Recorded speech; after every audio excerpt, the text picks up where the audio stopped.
run back every time you change the slides. Did you see it? No. I don't see it I know anywhere. Every once in a while, I think somebody like throws it in their bag and takes it. Yeah, it's not here. Okay, Just trying to have it work. that's okay. We can carry on without it.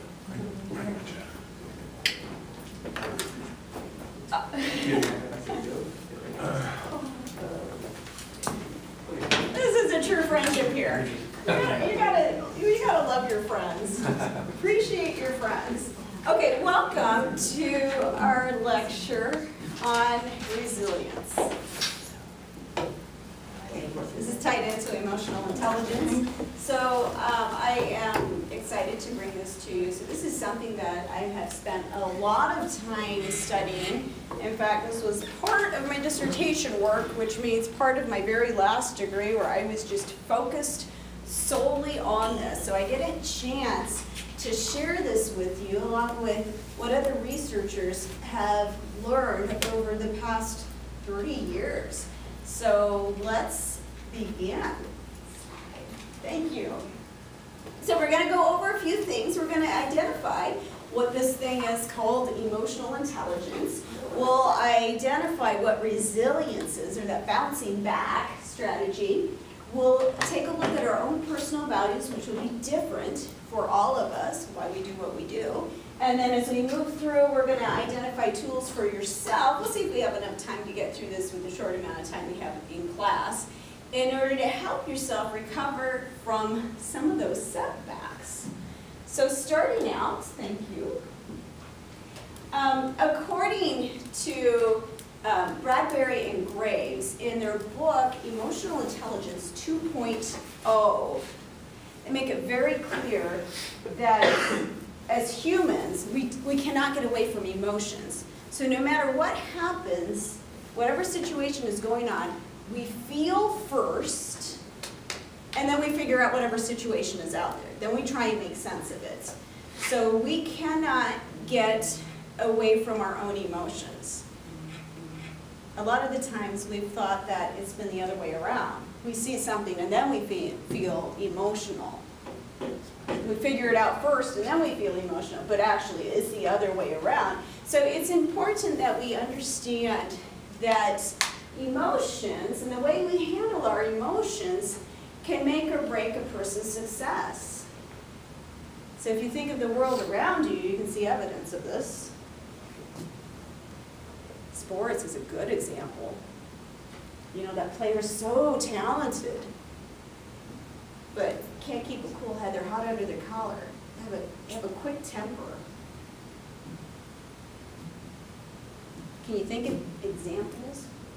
Not of ourselves, of course, but of other people maybe, where we see this, where emotions have gotten away and maybe they weren't able to reach their goals or make those connections that they needed. Certainly. Okay.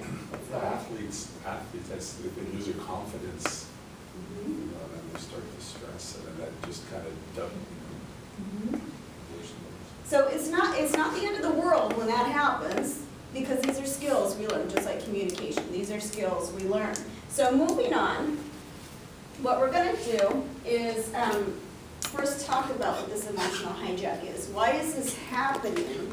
So Dan Goleman was the person that popularized emotional intelligence. The big thing that made him very popular was he talked about this thing called an emotional hijack, which is saying that we can get away with our emotions. Our emotions can go on this other level, and they start making changes in our body. We get adrenaline dumps, and basically, in a sense, we can't quite control what's going to happen with ourselves. And so he had an example in his book of a student, and this was an educational example of all things, of a student that was straight A's, ended up getting still straight A's, but was very upset at his professor, and went in and threatened his life for not getting like a great grade, the greatest grade he thought he deserved. And as it turned out, that wasn't what was going to hurt him from his scholarship. It was what he did and the charges that were pressed against him that ended up hurting him. And so this was what Dan Goldman called an emotional hijack. His emotions got so away from him, and he couldn't get a handle on it, that he ended up acting in a way that worked against him. Now, I'm not saying that's the case for all of us, but certainly we have all, and if you are sitting in this classroom and you're this old, we have all had times where our emotions had gotten away from us. Okay, whether it's personal, maybe it hurt a relationship, maybe it was something professional, maybe it was at a job. You know, something happened at a job. We can see the stories come out right here. Thank you. So, what's going on with this? Some people obviously have the ability to get a handle on their emotions a little bit more quickly than others. Now, part of this is how we're born. So, Mayer Solovey and Caruso, back in '93, they're the ones that actually originated this name, emotional intelligence. It's been around for, it isn't like they made this happen, but they were the ones that actually coined the term. And they recognized that there was these people in the world that had this ability to be at a certain place, and it was like a set point of your moods. So they looked at this, and if you think of yourself, do you know that person that's happy all the time? They're always up here. Okay, no matter what happens, they're just happy. Okay, even if the world is falling around them, they just see things so differently. They may get down just for a minute, but they come back up. Okay, and then who knows the perpetual grumpy person? I don't believe it. He doesn't seem grumpy to me. Exactly. But we know that person. You know, they're grumpy no matter what. You know, things can be going great, but this is going great for you. And they're like, yeah, but just wait. You know, the other shoe hasn't dropped. This is going to be bad. I could, you know, from the beginning. Before it's the beginning of the end all the time. So we know those. That's a natural set point. Where do you think you fall in that? Most of us are somewhere in the middle. You feel like you're in the middle? Okay, how many of you feel like you're a little bit up here? A little bit higher?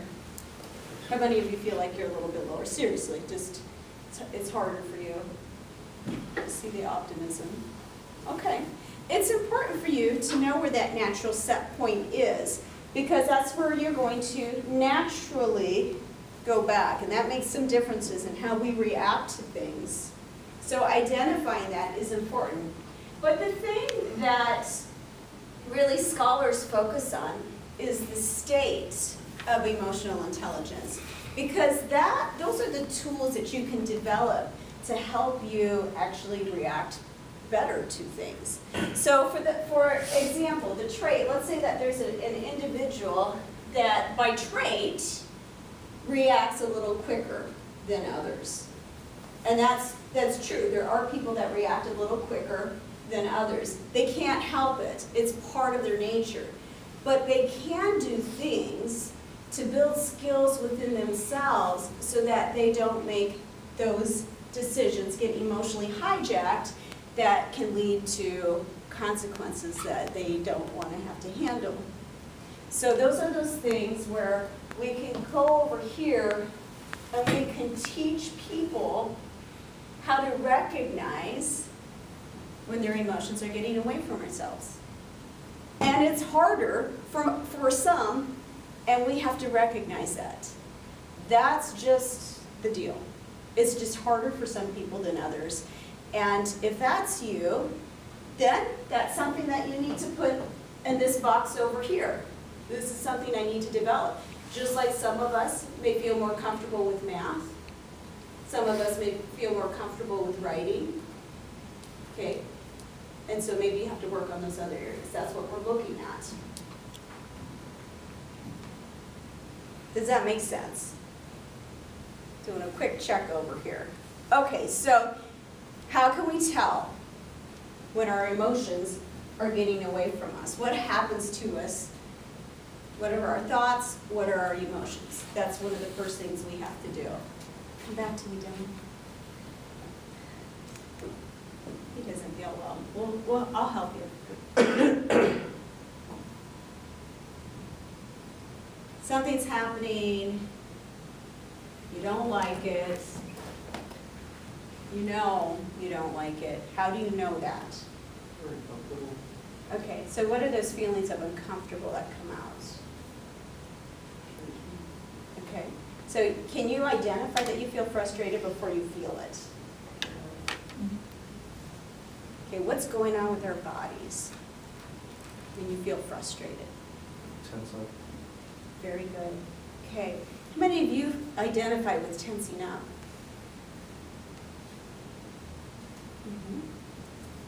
What else happens? Increase heart rate. Okay, so we start to have physical reactions. How many of you can notice when something frustrates you that your heart is starting to pound faster? Okay. How many of you get really warm or cold and sweaty at the same time? Is anybody shaking? No testing. I fidget a lot. When I would like move my or tap my feet in my table. So that fidgeting, so that's you trying to release that energy. There's a shaking. Okay, good. Good. So what do you think is happening? What do you think is happening when you start to have these reactions? Let me get something from this group. What's going on with their bodies? Physically.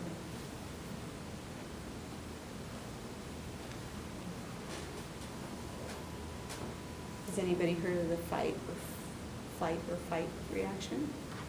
Yes. Okay, what is that? You could like either leave or stay fighting.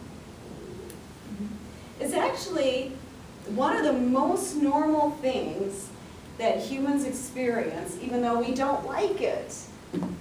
So we have a little nest of nerves in the back of our, on the top of our brain stems called the amygdala. Oh my God, study Did you? Where'd you study it? is psychology. What'd they say? What is the amygdala? What does it do? You know, that was last semester, in class 6, I can... Does anybody else know? Isn't it basically the control system for our emotions? Kind of like the central nervous system. So what it'll do, It regulates emotion. so it like opens up a floodgate to allow those chemicals to Like the- release in your body. The endorphin, the serotonin. Adrenaline. And so what it does is when we are in a situation that we perceive as some kind of a threat, we're getting hot under the collar, we're getting mad, we're getting angry, this amygdala doesn't really know that it's not a life or death threat. Okay, but it perceives that we're getting upset about something because our emotions are happening. So it just says, well, since I can't tell if this is a real life or death situation, or pretend, you know, something that's not a real life or death situation, it'll open up these floodgates and allow all these hormones to be dumped in our body, which causes this reaction. And that's something that we can't stop. But we can still make good decisions when it happens. And we can do things to delay the onset of the adrenaline dump. How many of you already know how to do that, how to delay that? How to get a handle of your emotions? Okay, some of us aren't sure, some of us know. We'll give you a couple extra tools. What do? You nodded your head. I just pray. Okay, I pray. okay. So you find that center, that strong part of yourself, you come into that. Does that work for anybody else? That works for you as well? Okay. Okay, good technique. Anything else? I know I have a few of you that exercise regularly. Have you tried that? Okay, so when you're upset, what do you do for exercise? Just, lift weights, I guess. Okay. That's all they hang out. Yeah, yeah. There's a reason I kickboxed for many years. Helped me get out frustrations, anger. Okay, so lifting, running. A lot of students say they run. Anybody run in here? Any runners? Okay, a little bit. Okay. All right, let's go ahead and let's move forward and let's talk about this resilience. Okay, when we're talking about emotional resilience, okay, we're also talking about emotional intelligence. We're repackaging it with different words, and that's what this whole week is about. It's about helping you recover, helping you with the tools that you need to reach this. But you are going to hit upsets anytime you have a long-term goal. So what you need to do with emotional resilience, recognize it's going to happen. You're going to feel frustrated. You have big goals. You have big dreams in front of you. These goals are going to take years to reach. Every day is not going to be good. But can you recover from those tough times? So it's kind of like, for those of you that work out in here, how many of you check your pulse? Gets too high, you can feel it going high, you have to rest a little bit and then check it again. Okay, that's what this is about. It's about it's about recovering from those upsets. So let's say that you do have a time where you get outside of your head and you overly react. Can you recover from that? Okay, you're still going to make mistakes, so yes, that's what I want to hear. And if it's something that you're like, well, gosh, I've never experienced it, I can't do that, you can't yet. Yet.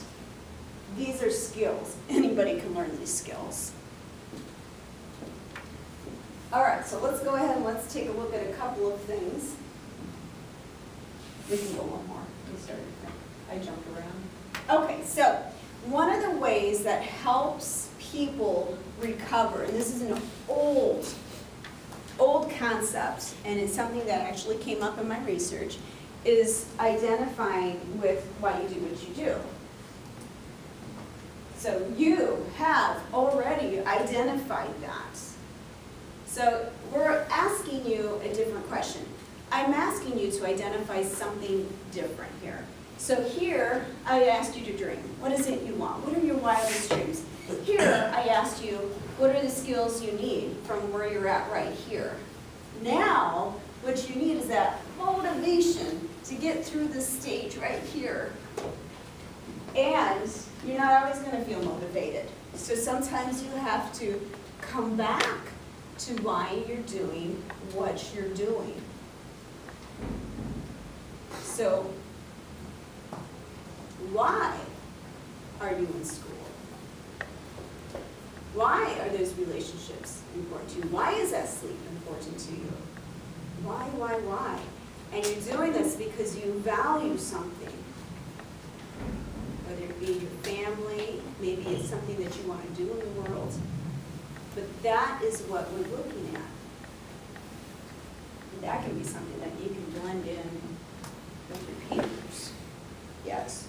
When you said like wildest dream, are you talking about like kind of reason for the dream or No, your wildest and craziest dreams of you being so successful, you're shooting for everything. Mm-hmm. All right, you have 2 jobs, 2 homework assignments. One, I want you to consider this question. What is it your value? Why are you doing this? Because that's going to drag you here. And when you come back to class, I want you to have more than one value, maybe 3 values. And then I want you to come with your written reports and your visual aids, which is your vision boards. So bring in your vision boards. Bring in your ideas for your 3 values.